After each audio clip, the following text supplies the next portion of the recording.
Hola, ¿qué tal? Muy buenas noches. Son unos minutitos después de las 8, una disculpa, hubo un poquito de un error técnico, pero les agradecemos mucho que se encuentren acompañándonos esta noche con una excelente doctora, quien va a ser nuestra maestra. Si es primera vez que está con nosotros, permítame comentarle en qué consiste la dinámica. Tenemos una doctora invitada quien está realizando una exposición de alrededor de 25 a 30 minutos.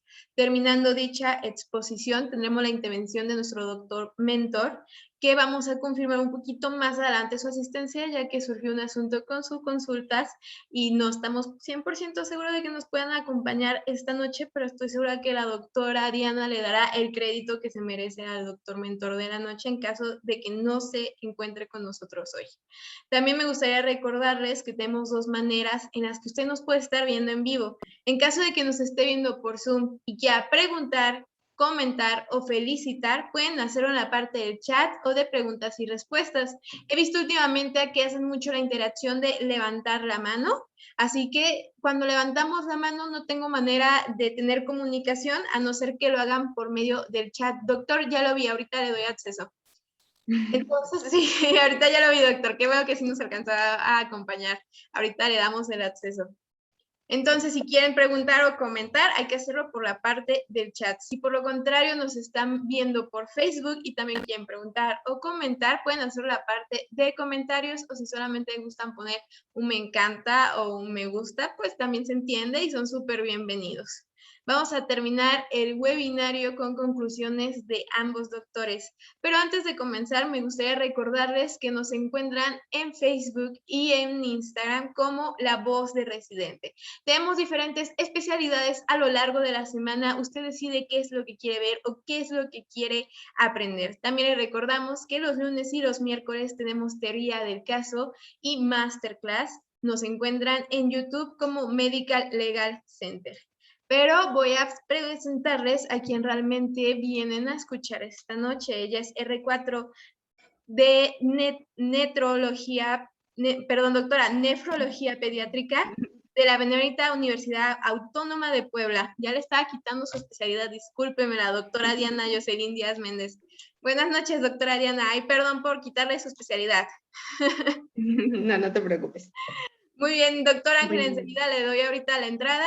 Vamos a recibir un apoyo para que la doctora pueda proyectar su exposición porque tuvimos un poquito de problemas al hacerlo y me regala un segundito para verificar que sí se pueda ver. Ahorita ya se está compartiendo. Ya la estoy viendo, Carol. ¿Puedes hacerla en grande, por favor? Doctora, igual si usted es quien le indica cómo quiere que vaya avanzando la exposición, pues se lo agradecería mucho y le dejo con el mejor público, que son los residentes de pediatría. Adelante. Muchas gracias. Buenas noches. Como ya me presentaron, soy Diana, residente de cuarto año de nefrología pediátrica del Centro Médico Nacional 20 de noviembre. Y bueno, esta sesión también es coordinada y apoyada por mi jefe de servicio, el doctor Ángel Cortés Galicia. Siguiente, por favor. Inicialmente vamos a hablar respecto a un caso clínico con el cual vamos a iniciar este abordaje. A este caso clínico le llamamos tubulopatía más enfermedad renal crónica.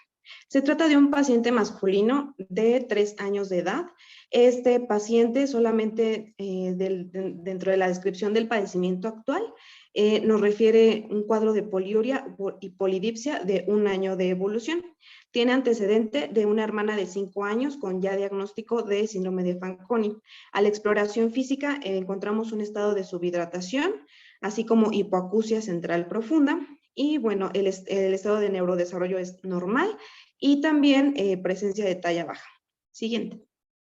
Respecto a los laboratorios que se le tomaron, encontramos a nivel sérico el bicarbonato disminuido, el fósforo sérico disminuido, el ácido úrico también, con niveles de aminoácidos séricos normales y con una tasa de filtrado glomerular igual adecuada, con una depuración de 120 mililitros por minuto. A nivel urinario encontramos un pH urinario alcalino, con un aumento en la excreción de glucosa y igual aumento en la excreción de aminoácidos a nivel urinario. Siguiente, por favor. Respecto al estudio de imagen, se realizó un ultrasonido al diagnóstico a los 3 años de edad, reportando tanto localización, tamaño, ecogenicidad, morfología y estructura dentro de la normalidad para este paciente, y de forma subsecuente encontramos que fue a los 8 años de edad, fue cuando se encontraron aumento en la ecogenicidad, con presencia de quistes, de litos y un aumento en el tamaño arriba de la percentil 90 para el tamaño. Finalmente se realizó el diagnóstico de igual que su hermana, de un síndrome de Fanconi, y sin embargo, por los hallazgos de los quistes, también lo clasificamos como una enfermedad renal crónica, estadio clínico 1.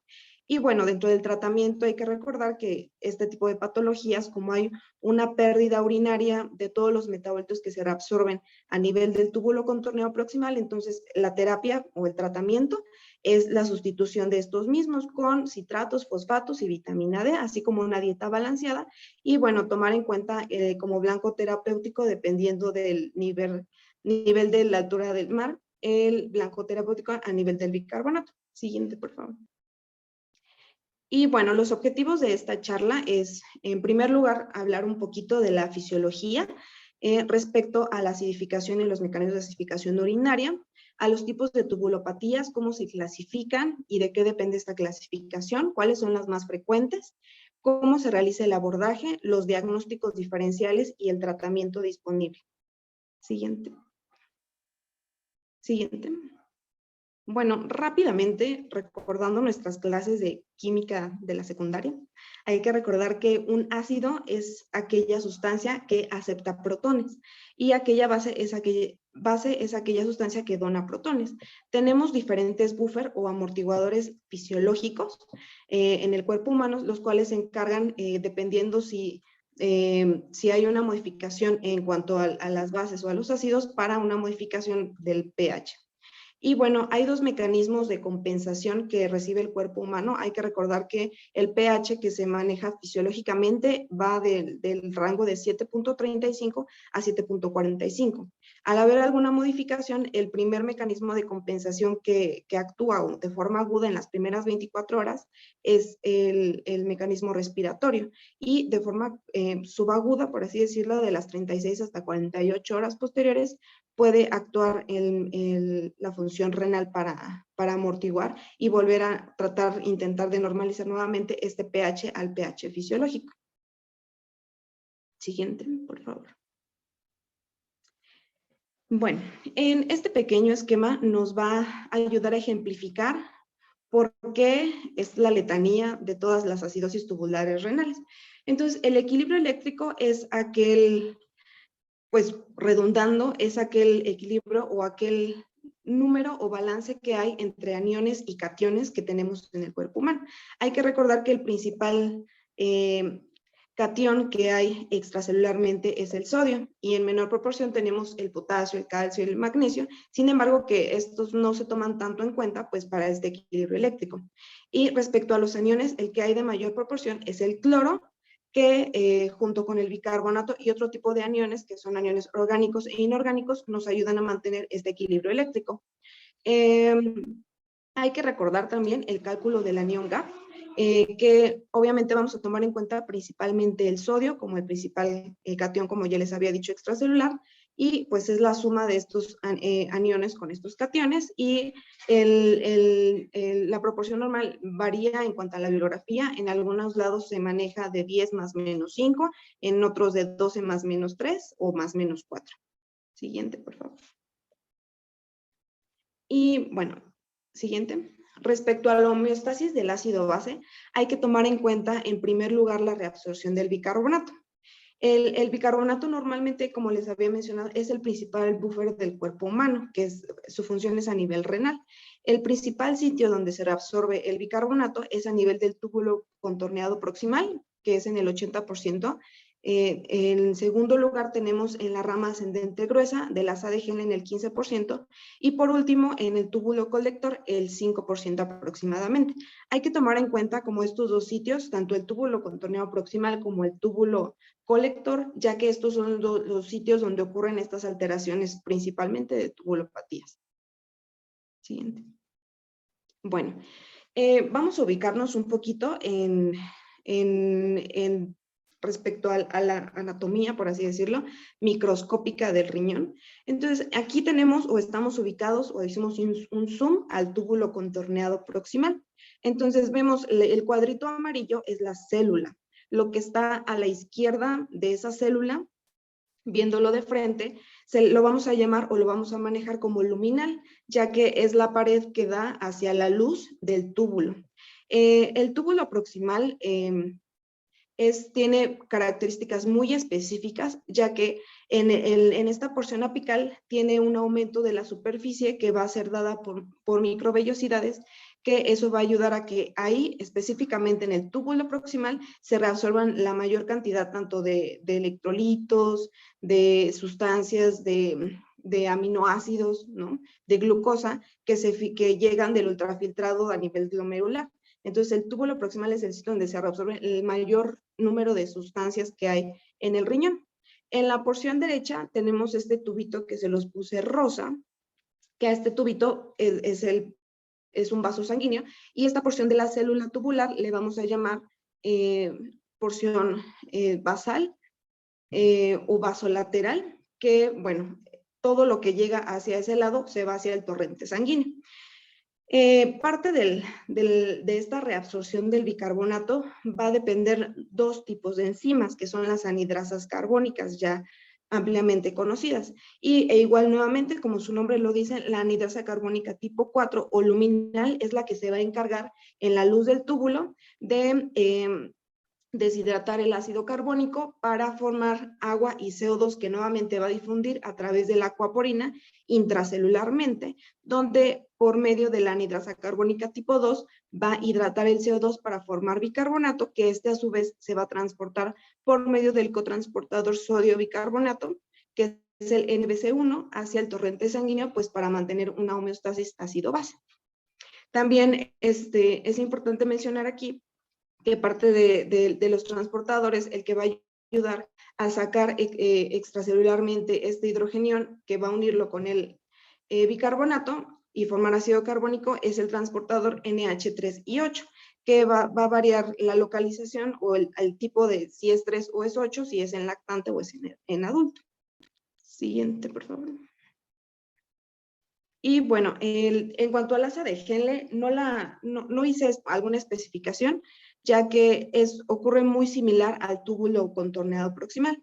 En el túbulo colector vemos igual nuevamente, la porción de abajo es la porción vasolateral que va pegado hacia el tubo, y la porción apical o la porción luminal.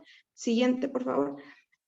En la diapositiva previa lo que mencionaba solamente es que a nivel del túbulo colector es donde ocurren los principales mecanismos de acidificación urinaria, principalmente a nivel medular, y que hay 3 tipos de células, bueno, en realidad 4, que son las células intercaladas, tipo A, tipo B, no A, no B, y así como las células principales.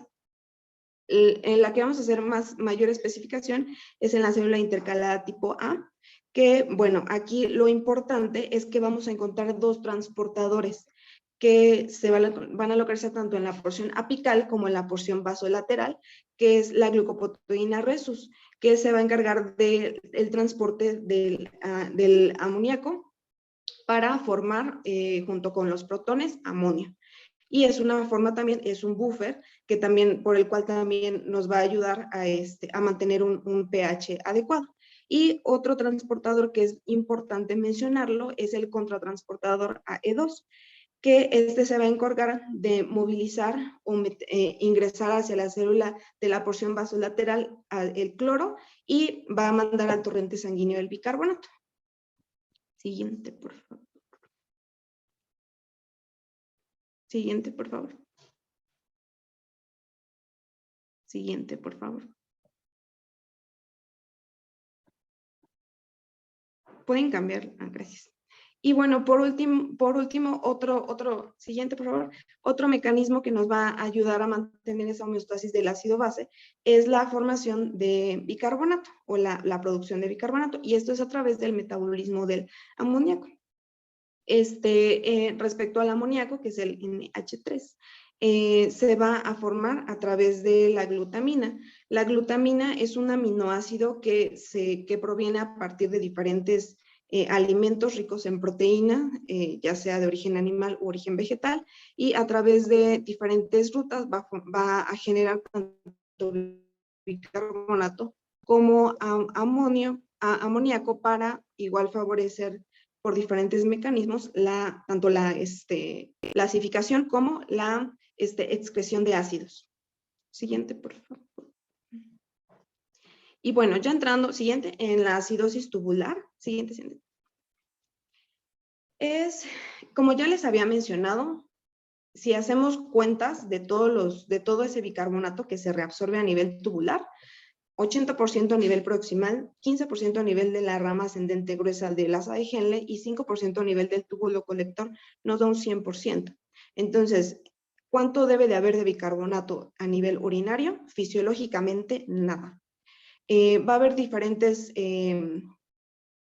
pruebas que se realizan, que vamos a ver más adelante, que cuando a un paciente fisiológicamente nosotros le administramos una carga de bicarbonato, si se supera ese umbral de reabsorción de bicarbonato, entonces vamos a encontrar en la orina bicarbonato. Pero esto pues por la misma carga o exceso de bicarbonato que cayó a nivel tubular. Entonces, así como hay un umbral de glucosa que se reabsorbe a nivel renal, también hay un umbral de bicarbonato que se reabsorbe a nivel renal.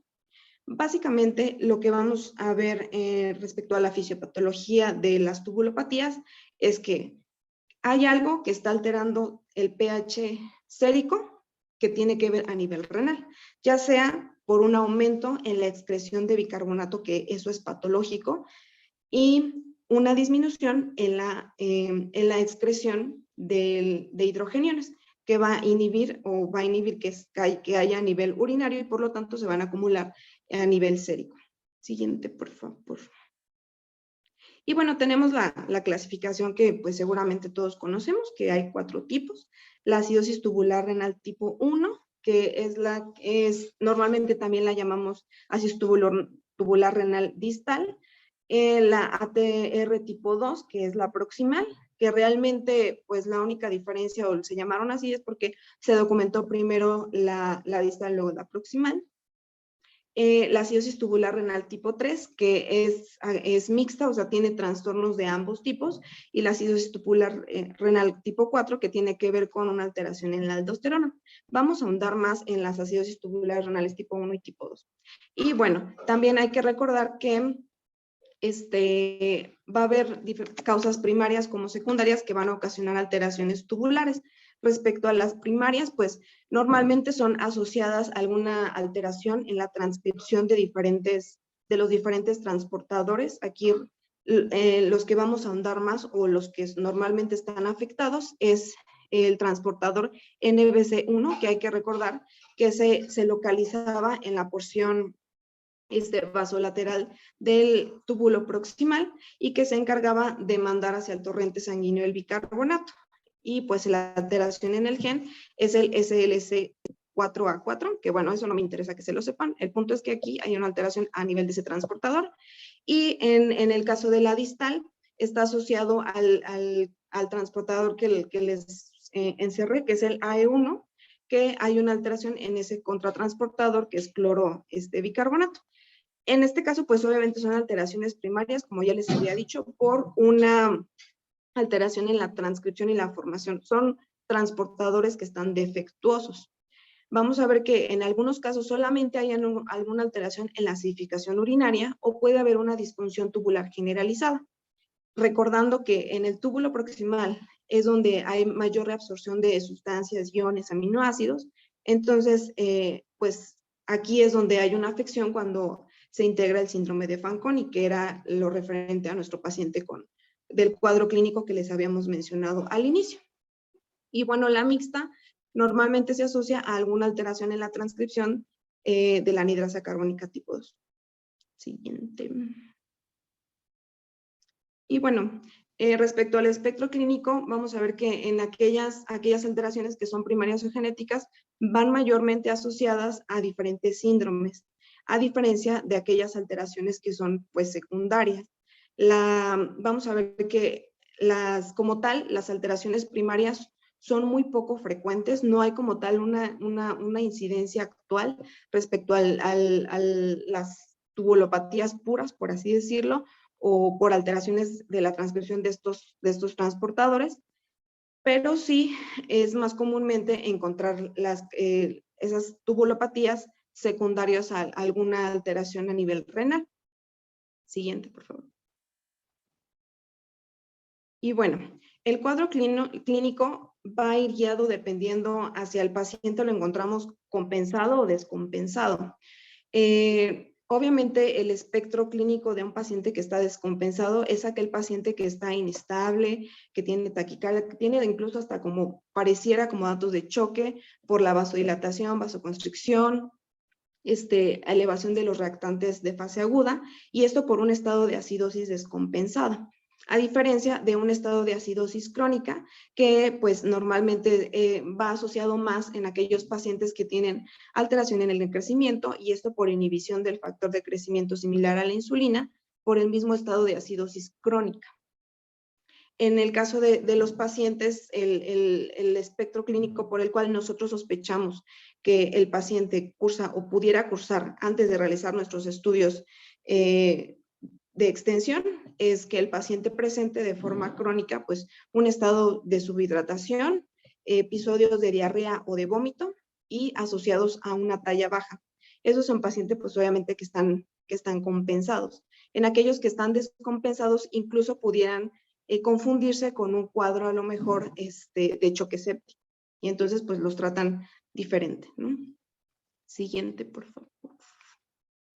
Y bueno, respecto al diagnóstico, pues hay que hacer un interrogatorio pues muy dirigido y obviamente pues indagar en diferentes tipos de alteraciones que pudieran ocasionar estos trastornos, ya que muchas veces sobrediagnosticamos a los pacientes con acidosis tubular renal, cuando normalmente estas alteraciones pues son secundarias a otras causas, ¿no?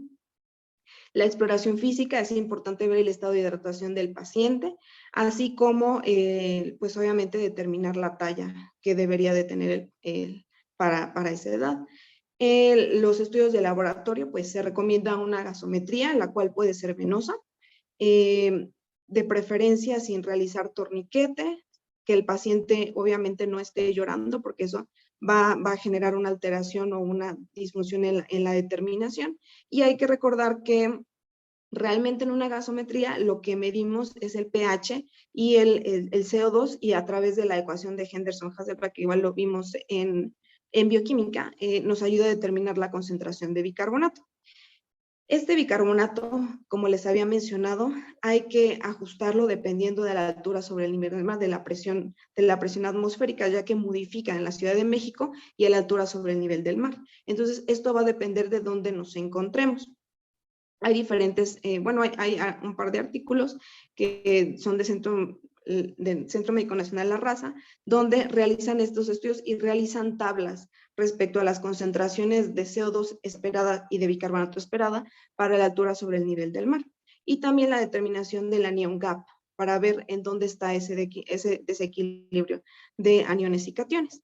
Obviamente hay que determinar la causa, si hay un aumento respecto a la producción de ácidos, como en el desbalance, ya sea en una cetoacidosis diabética, o una disminución en la presencia de bases.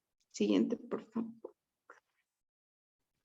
Y bueno, ya entrando un poquito de lo que nos va a orientar hacia el diagnóstico, si es una tubulopatía proximal o distal, es el pH urinario. Básicamente, en una tubulopatía proximal, el paciente va a tener un aumento en la pérdida de bicarbonato. Ante una carga de ácido, ese pH urinario se hace ácido, pero solamente ante la carga. Normalmente estaría alcalino por esa pérdida de bicarbonato. Y al hacer el cálculo de la fracción excretada de bicarbonato, o también fracción urinaria de bicarbonato, lo vamos a encontrar que está aumentada por esa excreción alterada del mismo, que es normalmente mayor al 15%. En el caso de una tubulopatía distal, el pH urinario normalmente ante una carga de ácido se realiza, el pH se hace alcalino, pero por este mecanismo compensatorio respecto a la excreción del bicarbonato, y de hecho hay una fracción de excreción de bicarbonato menor al 10%, al obviamente intentar modificar este pH. Y en la distal también va a estar asociado a nefrocalcinosis porque hay presencia de citraturia. Entonces ya tenemos nuestro espectro clínico, un paciente que tiene vómitos, eventos de vómitos, diarrea, que están con un estado de deshidratación leve o subhidratación y que adicionalmente tiene una acidosis, bueno, por gasometría tiene una acidosis metabólica hiperclorémica con anion gap normal y que en los estudios urinarios muestra un pH alterado con una fracción de excreción de bicarbonato alterada en el caso de la proximal. Entonces, ahí tenemos alta sospecha de una tubulopatía. Siguiente, por favor. Entonces, recordando estos cuadritos que les había puesto al inicio, aquí vemos la proporción. A fin de cuentas, lo que queremos es mantener un equilibrio de cargas entre aniones y cationes. Entonces, como les había dicho, en mayor proporción hay cloro respecto a los aniones. ¿Qué pasa cuando hay un aumento de ácidos fijos? Por ejemplo, bueno, si recuerdan, les había mencionado aumento de acidosis láctica, cetoacidosis, aumento de ácidos orgánicos. En estos casos, normalmente va a haber una desproporción, una disminución de bicarbonato, pero el cloro se mantiene dentro de parámetros. ¿Qué pasa cuando hay una pérdida del bicarbonato? Entonces, de forma compensatoria, para mantener este equilibrio, va a haber un aumento de cloro, que es lo que pasa en las tubulopatías. Al mantener esta proporción, el cloro va a estar elevado y por eso es una acidosis metabólica hiperclorémica, por esta proporción que tenemos y esta disregulación con disminución de la proporción de bicarbonato. Siguiente. Y bueno, como les mencionaba, a fin de cuentas, es poco frecuente encontrar un paciente con una acidosis tubular renal. Obviamente nos obligamos o tenemos la obligación de realizar el diagnóstico como un diagnóstico de descartes, después de haber rechazado todas las otras causas que nos ocasionan una acidosis metabólica, ya sea por pérdidas gastrointestinales, por diarrea, no sé, diarrea infecciosa, por un aumento de gastos a nivel de diferentes estomas o también diferentes fármacos. Y bueno, una de las principales acidosis, la principal causa de acidosis metabólica son las acidosis orgánicas. Las acidosis orgánicas que son secundarias a secuelas, a tubulopatías obstructivas. Las tubulopatías obstructivas normalmente causan daño a nivel túbulo intersticial, que pues eso ocasiona alteración a nivel de los transportadores, que podríamos considerarla como una causa, pues no como tal de los transportadores al nacimiento por la alteración en la transcripción de los transportadores, sino por este daño túbulo intersticial que nos ocasionó la uropatía obstructiva, que sería la principal causa. Siguiente, por favor. Y bueno, respecto al tratamiento, obviamente el tratamiento va orientado hacia cómo está nuestro paciente actualmente. Si nuestro paciente está hemodinámicamente inestable, pues obviamente hay que reponer el bicarbonato que está perdido por esa acidosis tan marcada que no está compensada. También reposición hídrica, porque pues, los pacientes van a llegar con estado de choque, y en caso de que esté asociada a lo mejor a una pérdida de otras sustancias, como es en el síndrome de Fanconi, entonces pues la reposición de otros elementos. Aquí les puse más o menos la proporción o el blanco del bicarbonato que esperamos con el tratamiento. Sin embargo, esto hay que dejarlo a reserva por lo que les mencioné respecto a las diferentes concentraciones que hay tanto de bicarbonato como de presión parcial de CO2, dependiendo la altura sobre el nivel del mar. Siguiente. Y bueno, respecto a la reposición del bicarbonato, puede ser si el paciente, como les había dicho, tiene un compromiso cardiovascular y además la acidosis metabólica es severa, entonces obligadamente hay que reponerlo con bicarbonato. De caso contrario, si el paciente es un paciente crónico que ya se estabilizó o ya compensó esa acidosis a pesar de la pérdida del bicarbonato, entonces se recomienda solución con citrato, ya sea de sodio o potasio, pues dependiendo. Si es proximal, se recomienda que sea de sodio, y si es distal, de potasio. Siguiente, por favor. Igual las dosis las vamos igual a mencionar a reserva, ya que la bibliografía que se consultó fue respecto a la altura, a una altura sobre el nivel del mar diferente a la de la Ciudad de México. Normalmente aquí en la Ciudad de México son dosis menores. Lo único que sí tienen que tomar en cuenta respecto a estas dosis es que si en la acidosis tubular renal proximal hay pérdida del bicarbonato, va a requerir mayor dosis de bicarbonato. Esa sería como también una prueba de reto diagnóstico en la cual, con la cual nosotros podríamos identificar dónde está la falla. Si el paciente requiere una dosis mayor de bicarbonato de citratos, entonces podríamos sospechar que la alteración es a nivel proximal. A diferencia de la distal, que realmente requiere una menor concentración de bicarbonato y de citratos. Y bueno, hay diferentes formulaciones, va a depender mucho pues igual del hospital, de la farmacéutica, pero básicamente contiene esta formulación, que es la que les puse acá. Se da en frecuencia de cada de 2 a 4 horas y las equivalencias de aporte que nos da de milimol por base. Normalmente la mezclan o se mezcla con grosella para que les dé mejor sabor a los pacientes. Siguiente, por favor. Y bueno, también tenemos el citrato de potasio en tabletas, y como les mencionaba, a fin de cuentas los efectos adversos que puede ocasionar las formulaciones es malestar a nivel estomacal. Por eso hay que vigilar o hay que determinar al realizar las formulaciones que no sean o que no superen el pH del estómago para que ocasionen menos efectos adversos gastrointestinales. Siguiente.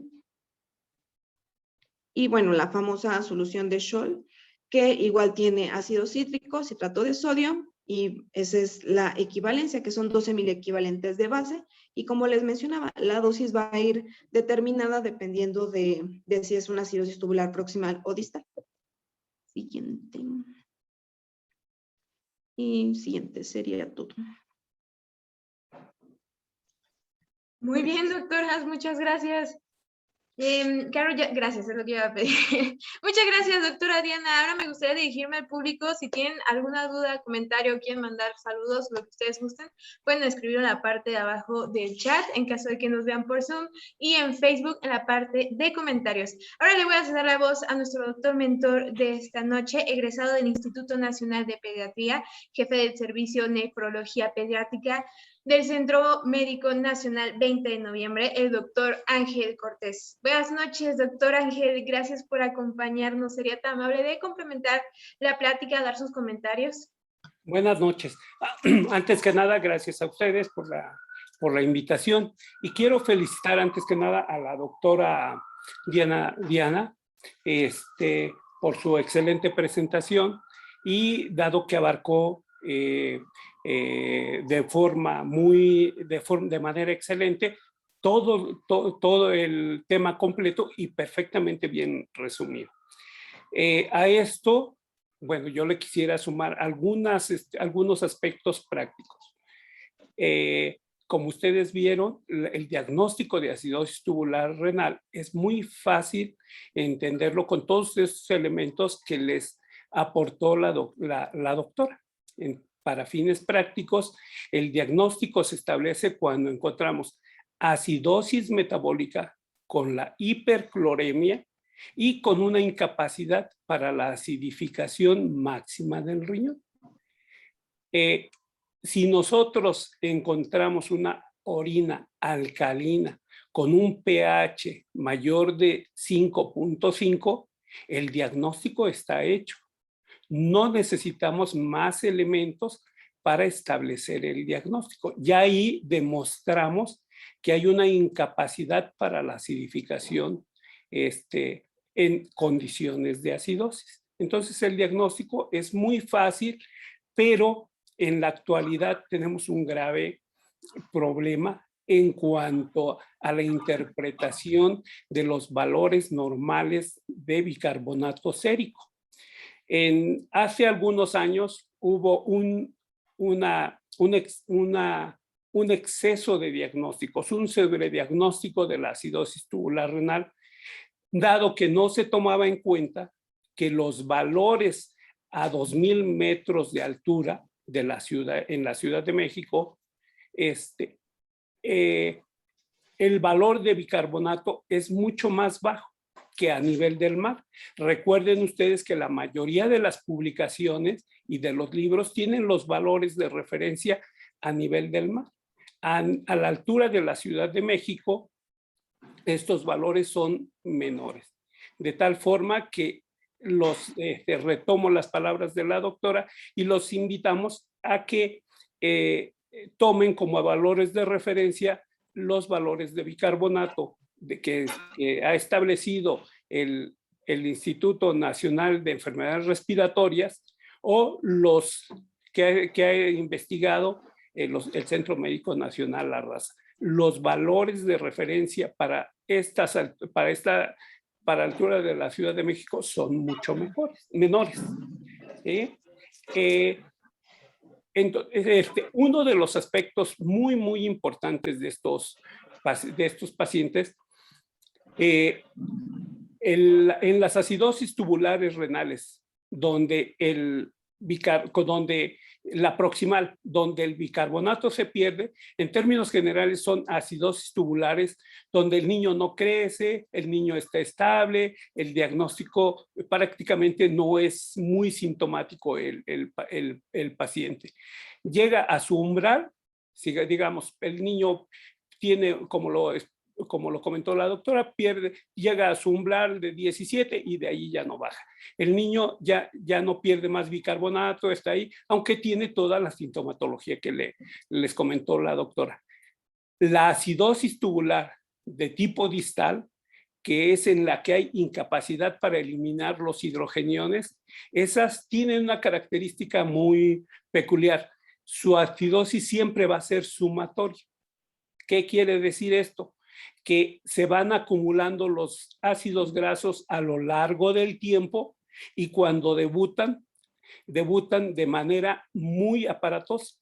Los pacientes llegan con una hiperventilación, con acidosis con acidosis metabólica muy severa, llegan a los servicios de urgencia y como decía la doctora Diana, estos pacientes con mucha frecuencia se confunden con los pacientes de acidosis metabólica. Les corrigen la acidosis, se van a casa y vuelven a regresar. Todo esto se va acumulando poco a poco, ¿sí? Recordemos que la producción de ácidos en los niños pequeños es, en términos generales, en el adulto es de 1 miel equivalente por cada kilogramo de peso. En el niño lo duplica o lo triplica. Y si el paciente se encuentra ante un estado de catabolia o de estrés, ante una infección, una deshidratación, esto se puede incrementar y estos pacientes en ese momento se descompensan, ¿sí? Entonces, bueno, pues esto es algo de lo que quería compartir con ustedes, porque es muy importante que lo tengamos en cuenta, ¿sí? Los pacientes, hay unos pacientes, la mayoría van a estar muy estables, pero si algún paciente debuta severamente y regresa a los servicios de urgencias, vale la pena medir el pH urinario. Con el puro pH urinario y su condición de acidosis ya tenemos el diagnóstico desde urgencias. Muy bien, muchas gracias, doctor Ángel, por su intervención.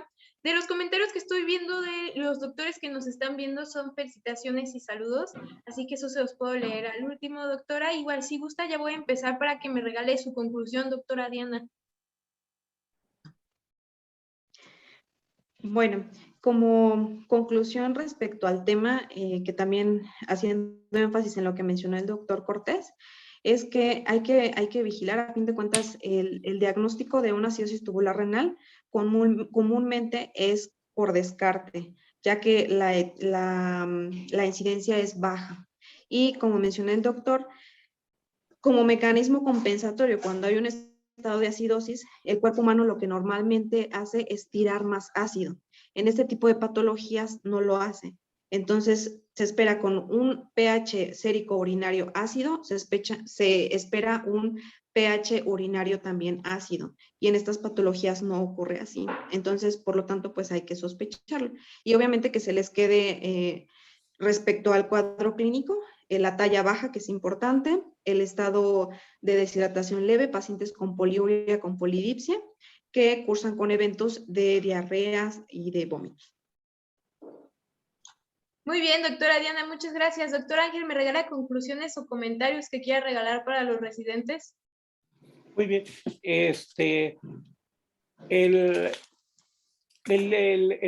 La mayoría de estos pacientes, el diagnóstico es tardío. A veces piensan que es muy complicado. Antes hacíamos la medición del bicarbonato, la eliminación de ácidos de hidrogeniones, el amonio y el fosfato. Ahora ya no necesitamos todo eso. Sabemos que si hay incapacidad para acidificar la orina, el diagnóstico ya está hecho. Antes utilizábamos unos estudios, como los comentaba la doctora, la carga de amonio. Ahora solamente lo retamos con furosemide. Aplicamos el furosemide y vemos si el paciente no alcanza a acidificar la orina en condiciones de acidosis, el diagnóstico está hecho. Ahora se hace con pruebas muy sencillas, es muy fácil hacer el diagnóstico, ya no debemos someter a los pacientes a pruebas que son un poquito más invasivas. Y bueno, pues los felicito por este programa académico que tienen todos estos residentes entusiastas. Y bueno, pues mis felicitaciones para todo este grupo de trabajo, para todo este equipo de trabajo y para ustedes, para la doctora Dianita y para usted, licenciada. Muchas gracias, doctor, por acompañarnos esta noche y por alcanzar a estar con nosotros. Esto que se hace realmente es de manera altruista. Los doctores nos están regalando de su tiempo para enseñar. Entonces, muchas gracias, doctores, por regalarnos, aunque sea una hora. Doctora Diana, le leo rápidamente los comentarios para que se chivee, porque veo muchas felicitaciones. Antes que nada, de los saludos, Jesús Pérez manda saludos a todos desde Acapulco. Raquel también manda saludos. María Cristina, buenas noches a todos. Un saludo desde Iguala, de la Independencia Guerrero. El doctor Ulloa, que generalmente nos acompaña, manda saludos desde Campeche y sus felicitaciones. Carla Daniela manda muchas felicidades. Paula, excelente ponencia. Doctora Diana, muchas felicidades. Carla Daniela repite, excelente presentación. La doctora Guadalupe contesta, muchas gracias. Juan Mirón, saludos cordiales para todos, felicidades, doctora Diana. Vemos también unas felicitaciones a la doctora porque es un tema muy difícil y lo dio muy preciso y conciso. Guadalupe manda excelente ponencia, doctora. Jesús Pérez, buen tema y muy didáctico. Gracias, felicidades, doctora. Vemos un gracias a todos y veo de Gio Royel, saludos a la doctora Dianita desde Acapulco, muy bonito tema. Así que, doctores, muchas gracias por acompañarnos esta noche. Si se perdieron un poquito de la plática de la doctora Diana y le gustaría volver a revivirlos, pueden vernos en YouTube como Medical Legal Center. Ahí van a poder ver otra vez la plática de la doctora Diana y los complementos del doctor Ángel Cortés para que puedan revivirlo a las veces que quieran y estudiarlo si así usted lo ve necesario. Ahora me gustaría recordarles que nos encuentran en Facebook y en Instagram en La Voz de Residente. Si usted es residente y gusta, como la doctora Diana, regalarnos un poco de su tiempo y de su conocimiento, puede mandarnos un mensaje a Facebook, decirnos cuál es su especialidad y con mucho gusto le estaremos cediendo una hora de nuestro tiempo para que pueda ser nuestro maestro esta noche, como lo fue la doctora Diana. Ahora me gustaría dirigirme a usted, jefe o jefa de residentes, si requiere alguna de nuestras pláticas para adiestramiento o capacitación en temas médicos legales, comuníquese con nosotros al correo electrónico atención.mlc@gmail.com. Atención, hay que escribirlo sin acento, .mlc@gmail.com, y estar recibiendo de nuestras pláticas de manera gratuita en esta temporada de pandemia. Rápidamente leo el último comentario de Marisol Delgado que dice: un abrazo enorme y muchas felicidades a mi doctora favorita desde Zacatecas. Así que muchas gracias, doctora Diana, ya le mandaron mucho amor. Doctor Ángel, muchas gracias por acompañarnos, un honor que esté con nosotros y que pasen muy bonita noche. Gracias. Buenas noches, muchas gracias. Gracias, doctor Cortés. Adiós. Gracias a ustedes.